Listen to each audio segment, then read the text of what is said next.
नमस्कार।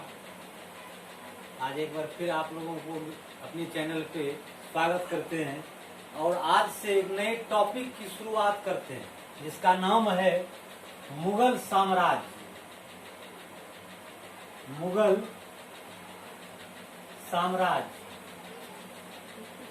ठीक है। मुगल साम्राज्य, इस साम्राज्य की शुरुआत जो होगी वो 1526 ईस्वी से लेके 1707, 1526 से 1707, फिर 1707 से कहाँ जाएगा 1862 ईस्वी तक।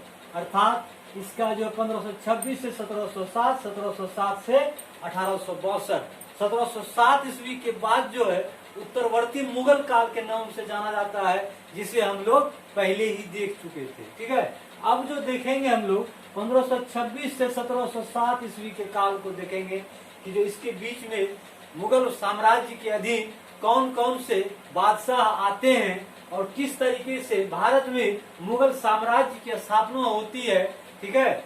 और बादशाहों ने कौन कौन से कार्य किए हैं। सबसे पहले चर्चा करते हैं हम लोग, ये मुगल एक फारसी शब्द है। मुगल एक फारसी शब्द है। मुगल को ही मंगोल भी कहा जाता है, मगोल भी कहा जाता है, ठीक है। आप लोग जानते हैं कि मुगल साम्राज्य की स्थापना जो है भारत में मुगल वंश की नींव जो है किसने रखी थी, तो बाबर ने। बाबर, ठीक है। बाबर किस ईस्वी में, तो 1526 ईस्वी से। बाबर का ड्यूरेशन क्या आएगा, 1526 से 1530 ईस्वी तक, ठीक है। अब देखिए कहा जाता है कि बाबर का वास्तविक नाम क्या था, तो बाबर का वास्तविक नाम था जहीरुद्दीन मोहम्मद।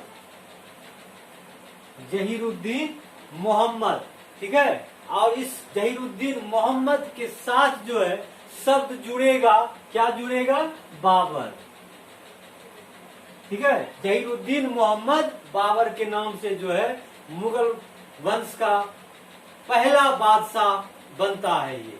अब देखिए कहा जाता है कि ये बाबर शब्द जो बाद में जुड़ा, ये कैसे जुड़ा। ये जहीरुद्दीन मोहम्मद का एक चचेरा भाई था, मोहम्मद हैदर। मोहम्मद हैदर, ये मोहम्मद हैदर कहते हैं मोहम्मद हैदर कहते हैं कि जिस समय जहीरुद्दीन मोहम्मद का जन्म हुआ था, हाँ, जिस समय जहीरुद्दीन मोहम्मद का जन्म हुआ था उस समय ये जो है बचपन से ही बलिष्ठ और काफी ताकतवर थे, हाँ, काफी साहसी थे। साहसी बालक के रूप में इनका जो है गिनती होता है। कहता है कि चगताई लोग उस समय जिस प्रांत में इसका जन्म हुआ था, फरगना प्रांत में, अभी देखेंगे एक एक करके, फरगना प्रांत में चगताई लोग जो है उस समय उस काल में असभ्य, बर्बर और असंस्कृत थे, ठीक है। जिसकी वजह से वे लोग, चगताई लोग जो है, इसका नाम जहीरुद्दीन मोहम्मद का उच्चारण नहीं कर पाते थे, ठीक है।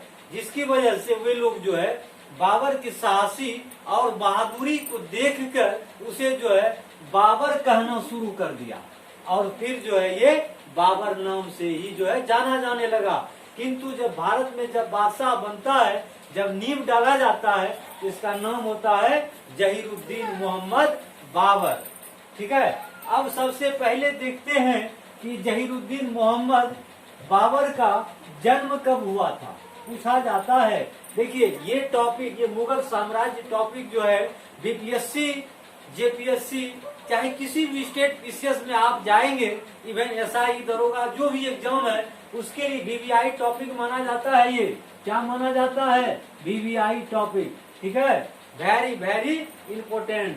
तो बाबर का जन्म कब हुआ था, कहता है 14 फरवरी 1483 ईस्वी में। कहाँ पर हुआ था, मावरा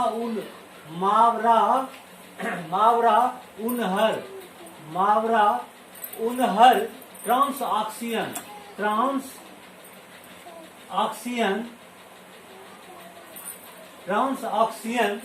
ऑक्सियन की छोटी सी परगना थी, रियासत जिसे कहते हैं, छोटी सी परगना, क्या नाम था? फरगना। छोटी सी रियासत फरगना में जहीरुद्दीन मोहम्मद बाबर का जन्म हुआ था। ठीक है, आज वर्तमान में ये फरगना कहाँ स्थित है? उज्बेकिस्तान में, उज्बेकिस्तान। ठीक है, ये फरगना कहाँ स्थित है?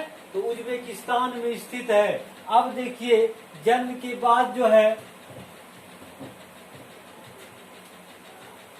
जन्म के बाद इसके पिता का नाम, बाबर के पिता का नाम क्या था? तो उमर शेख मिर्जा। नोट करते चलिए, पिता उमर शेख मिर्जा, उमर शेख मिर्जा, उमर शेख मिर्जा। ये उमर शेख मिर्जा, मिर्जा क्या है? तो मिर्जा एक प्रकार की उपाधि हुआ करता था।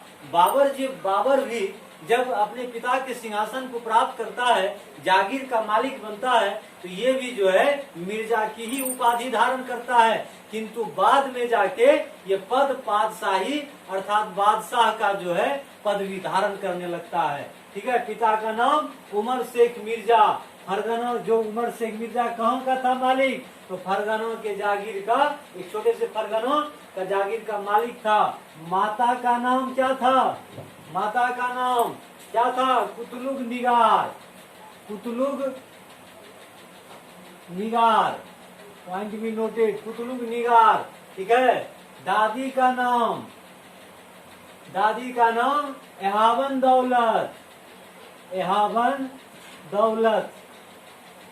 कहता है, इतिहासकार कहते हैं कि बाबर को धन संपत्ति जो मिला था, ये यही दादी के पास से जो है बाबर को अपनी धन संपदा की प्राप्ति हुई थी। ठीक है, अब एक चीज सबसे जो इम्पोर्टेंट है, ये तो उसका परिचय हो गया। बाबर का परिचय क्या हुआ? तो बाबर के माता का नाम, पिता का नाम, जन्म कहाँ हुआ था, कब हुआ था, ये सब चीज तो देख लिए। अब कहता है कि जो बाबर है, बाबर दो पक्ष हैं, एक पितृपक्ष, एक पितृपक्ष और दूसरा मातृपक्ष। ठीक है, कहता है कि पितृपक्ष की ओर से तैमूर का पांचवां वंशज, तैमूर का पांचवां वंशज, पांचवां वंशज, और मातृपक्ष की ओर से चंगेज खां का 14वां वंशज। मातृपक्ष की ओर से चंगेज खां का 14वां वंशज था। ठीक है, इसलिए बाबर के रक्त में, बाबर की धमनी में जो है मिला जुला, मतलब सम्मिलित ब्लड जो है प्रवाहित होता रहता था। सम्मिलित रक्त, सम्मिलित रक्त प्रवाहित होता था, प्रवाहित होता था सम्मिलित रक्त। किसका? तो तैमूर का और चंगेज खां का। इस चंगेज खां के बारे में आप सल्तनत में पढ़िएगा, जब सल्तनत का सुल्तान आएगा, कौन? इल्तुतमिश।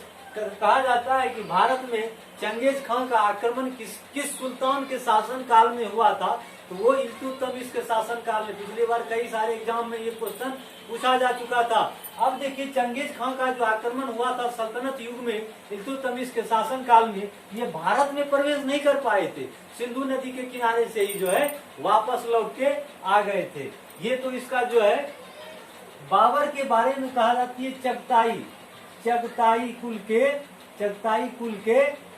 थे। चगताई कौन है? तो वही चंगेज खां।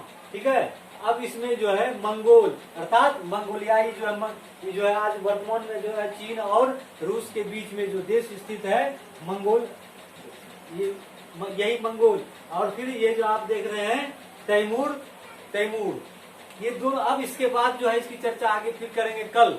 इसके लिए जय हिंद, जय भारत।